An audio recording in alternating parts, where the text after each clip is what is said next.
corruption scandal. The economy is facing major headwinds from globally and also domestically.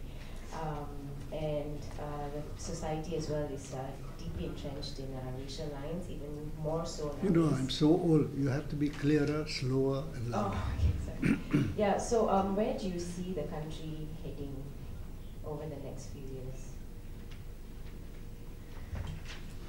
At the moment, I think the country is moving downhill. I want to tell you quite bluntly, moving downhill. The speed is slow, but it could develop into sliding fast. Why do I say that? Because there are so many obvious things happening in the country. You talk about the scandal. It's not something which you say out of the blues. Everybody knows that there is an issue about alleged corruption that is taking place. Supposedly a big one. I say supposedly and alleged because I'm not really party to the real information. I'm not knowledgeable about these things. And of course, if you look at what's happening to this country, I think because of these distractions, many things are left unattended. Small things that affect the rakyat.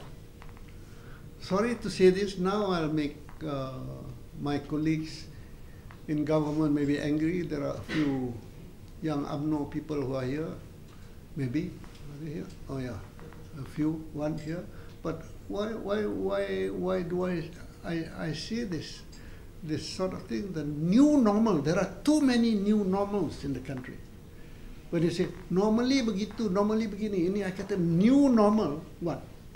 Every day or other day, you see somebody in broad daylight shooting at somebody. Violence, murder. I want to tell you with all concern that I was witnessing the Philippines in the past. It was going towards being a failed state. I want to tell you, I was concerned. Many years ago when we talked, I said, look at the Philippines. It was getting to be a failed state very fast, really very fast. I would go there, shooting was normal, robbery was normal, you walk the streets, your bags would be snatched. Those days. And houses were like fortresses, rich people. Normal, above average people had to go with bodyguards everywhere.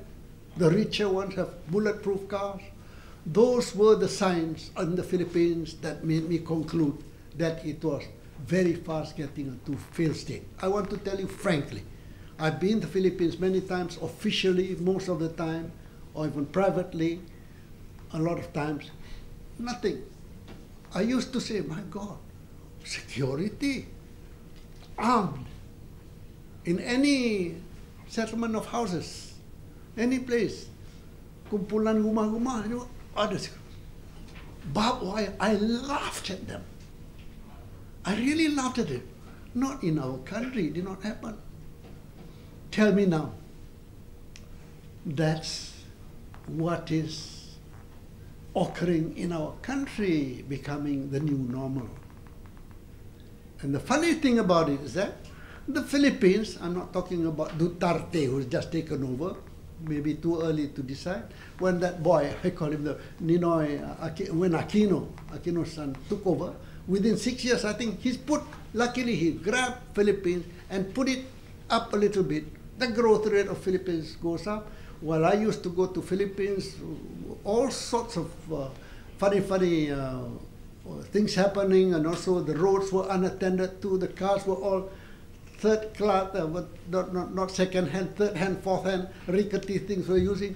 When after, about 3 or 4 years after Aquino took place, you could see changes. The growth rate is one of the things that Southeast Asia was proud of, and still might be it.